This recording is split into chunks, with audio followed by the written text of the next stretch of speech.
Can I ask you a question, Father? Yes. Do you know anything about La Llorona?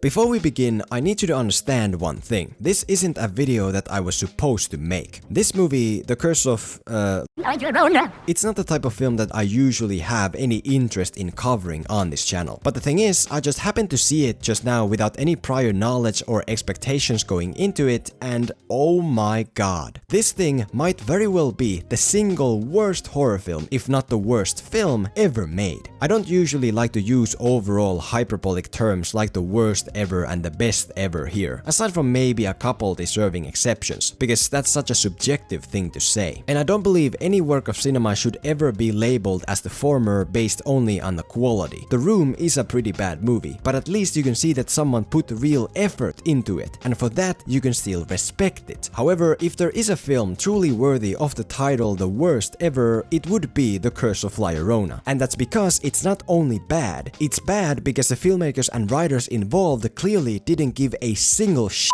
about their movie or their viewers. Like, this entire 90-minute narrative operates exclusively under the assumption that the audience is a bunch of gullible, brain-dead morons who will accept any information they're given, no matter how unrealistic and unbelievable and just overall dumb it might be. And as a result, this movie is a personal insult to everyone who spends their time watching it. I mean, in my country of Krakosia, we don't really get offended by things, but by God, I am offended by this movie. I am genuinely pissed off by this movie. It sounds weird for me to say that because it's not like this is a franchise that I even care about, but it is true nonetheless. And that is why I simply have to make this video today. I initially decided against doing so, but I just cannot let it go. I feel a personal duty to expose just how atrocious and insulting this film actually is, and how exactly it pulls that off. How instead of putting in any real effort whatsoever, it always takes the easy route and relies fully on the belief that the audience is a bunch of dum-dums. Whenever I make these negative failure videos, I always still try my best to be respectful to the films they're about. But since this film has no respect for me or anyone else, that's not gonna be the case today.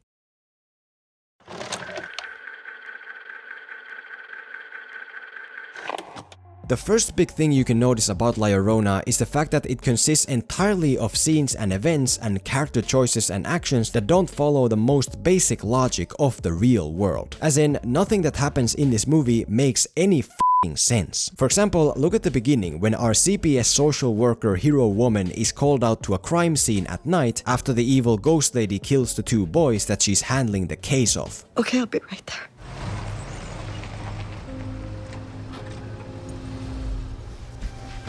Stay in the car, okay? And please don't wake up your sister. Oh my God. I don't understand what happened. We found them in the river. They were drowned. When you saw them, how were they? They were fine. Obviously, this scene exists so that the ghost lady can attach herself to the woman's own children. But the way the movie creates the scene, it's just so stupid. In what reality would a detective call a civilian he knows is a single mother of two to come to a crime scene in the middle of the night, simply so that he can ask her how the victims were when she last saw them? I mean, she wasn't even a person who saw them last. It's like you couldn't spend any extra effort to come up with some urgent reason for her to come to make the scene even a bit believable. Like, maybe the other boy is still alive and dying and they don't know what's wrong with him, and that's why they call the woman for any information she might have. And then she chooses to come herself because she cares about the boys. But no, whatever. The audience is a bunch of idiots anyway. Hello? Hi, this is Sarah. How are you doing today? So the reason for the call is with mortgage rates at an all-time low. Okay, I'll be right there. Same with the moment right after, when the woman's own kid leaves the car to spy on the crime scene and then gets marked by the ghost lady. The way the movie tries to set up this moment is by showing a few seconds of the kid playing cops and robbers at home. But that's not enough. Just because a kid likes to play cops and robbers doesn't mean they'd sneak out into a creepy dark pathway to spy on a crime scene. What could be enough is if you, for example, set up that the kid has has a habit of going through his dead police dad's crime files and that her mom constantly has to tell him not to do so. This way, the kid's crime obsession could be a character flaw that's explored and utilized later on, instead of him just sneaking out here once because it's convenient for the plot and then having his whole police curiosity subplot be tossed out altogether. But nah, too much effort. I know that's just two examples, but basically it's the same in every scene, big or small. Things happen not because it's made logical and deserved, but just because it's convenient for the movie.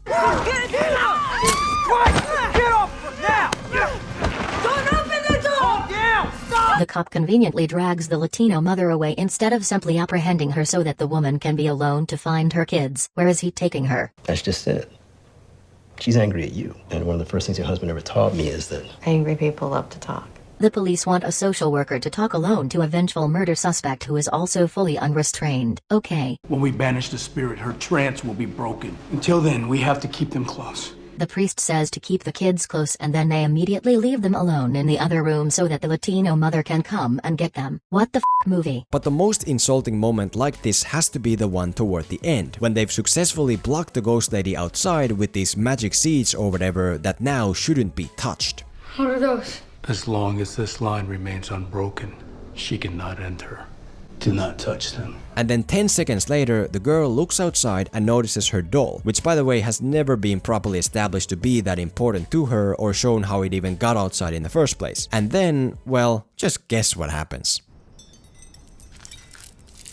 Get away from that door! Mommy, I got Misty and I didn't break the beam. This moment is so idiotic that I genuinely just want the ghost lady to take the girl and do whatever she wants with her. Like, you couldn't even make the boy be the one trying to get the doll. It would still be a dumb thing to do, but at least then it'd be somewhat sweet and heroic, because the boy is trying to get the doll for her sister to make her feel better. But then again, why bother? The audience is all a bunch of gullible morons who don't know any better anyway.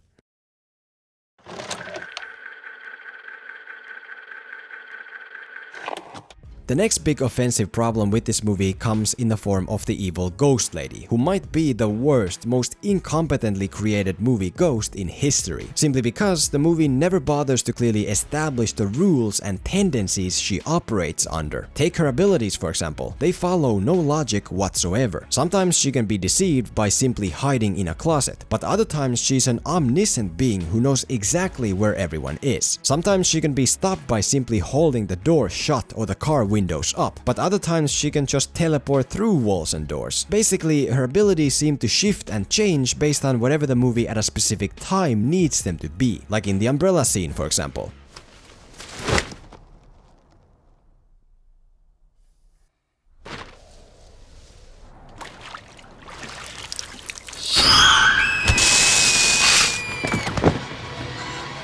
The reason this moment exists is because someone thought it'd be cool, which is debatable, but we'll get to that later. Regardless, the main issue with it is the fact that this person who thought it's cool didn't bother also thinking whether or not it makes any sense. And of course, it doesn't. Why is the ghost lady only visible through the umbrella here, when other times she's fully visible just normally? It's never explained, because there is no explanation. But so f***ing what? The audience will eat it up anyway.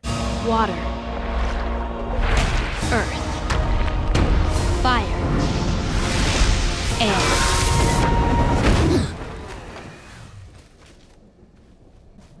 Air.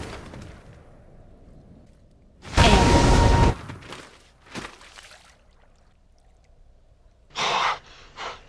cool. The other side of the ghost lady's problem lies in her actions, which also don't make any sense. It's clearly established early on that the ghost lady only wants to take the woman's kids and drown them. And on multiple occasions she has the chance to do just that, but chooses not to deliver cheap scares instead. She could easily take the girl when she's asleep in her room, but instead she just reveals herself to the woman. She could easily take the hypnotized boy by simply opening the door, like she so clearly has the ability to do. But no thanks. I mean, look at the umbrella scene. scene. How quick and easy would it be for her to just yank the girl into the pool? And it's like, why doesn't she? What's stopping her? To be fair, it's the same thing in other similar movies too, like in 2017's It. But there it makes sense, because Pennywise is established to prey on the fear of the kids. The more he makes them scared, the stronger he gets. It follows logic. But here, there's none of that. There's no indication that the ghost lady needs to get stronger. The only real reason why she doesn't just drown the kids right away seems to be because she knows that the movie needs to be 90 minutes long, aka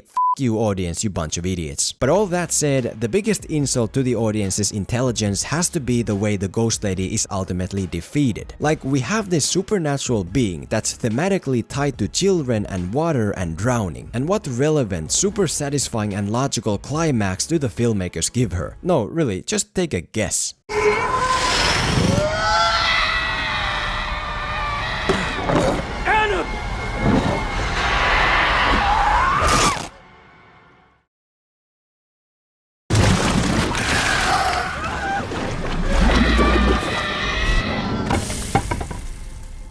That's right, they f***ing stab her. All this theme about kids and drowning, and they just have the woman poke her to death. Which works because apparently someone 4 minutes ago said that this cross is made out of the type of tree that was there when the ghost lady drowned her own children, and so that's why she doesn't like it or whatever.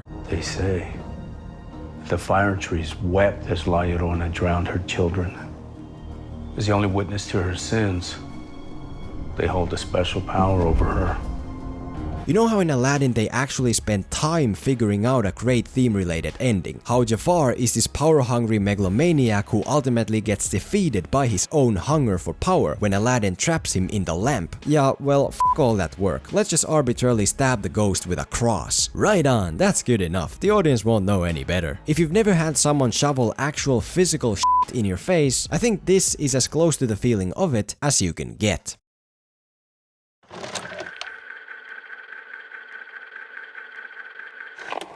Lastly, I want to bring up the point of how this movie never bothers giving the audience anything new or deserving, but instead always just does the bare minimum. Basically, all it does do is just follow the same structure formula that was introduced in the first Conjuring. Which brings us to the 3 stages of demonic activity: infestation, oppression, and possession. Now, infestation, that's the whispering, the footsteps, the feeling of another presence, which ultimately grows into oppression. The second stage, and this is where the victim, and it's usually the one who's the most psychologically vulnerable, is targeted specifically, and once in a weakened state, leads them to the third and final stage, possession. To be fair, this isn't bad in of itself. I'm all for proven formulas and structure. But the thing is, even if you do follow a proven structure, you still have to put in effort to make that structure feel organic and something that is your own. All the scares in here, for example, they feel so lazy and derivative and overall forced. You know, the usual moments where the characters get locked behind doors. Kids, wake up! Open the door! Open the door! Sarah! Open the door! Help! They're not your kids! Carolyn! Are you okay? Carolyn, open the door! Carolyn, open up! And of course, the mandatory glass and mirror scares.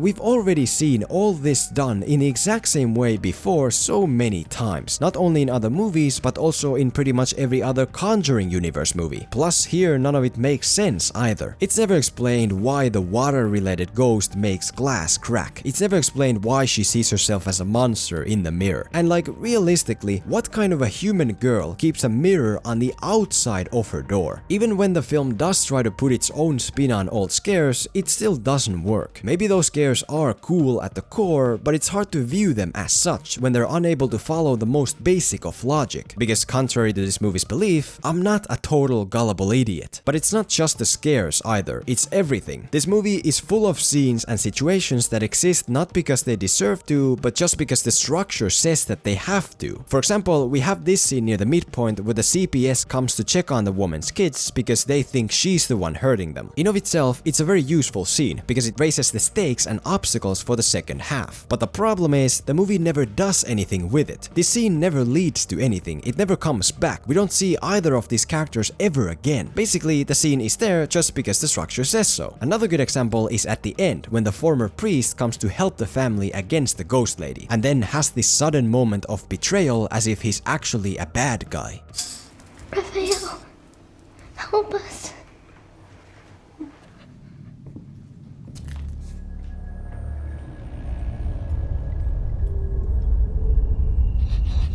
But then it quickly turns out that he's not actually bad and that the moment is there just for the sake of being there. And it's really frustrating because you could easily do so much more. What if before the moment happens, you for example reveal that this former priest is actually the father of the two boys who died in the beginning. And now we think he's really here with his ex-wife to let the ghost lady get the woman's kids. I'm not saying he has to actually be evil, but I am saying you could do something with this character. But instead, he's just a random guy who comes to help the family in the third act because that's what the structure says needs to happen. Overall, there's so much more you could have done with this movie. What if you build on a CPS checkup moment and actually keep the ghost lady's existence ambiguous? That maybe it actually is the woman hurting the kids because she's so messed up by the loss of her husband. I mean, you even have her wedding dress in the attic, and then at the end you finally reveal the ghost lady as real and have the family unite to defeat it together. But then again, that would require some real actual work and effort, so nah.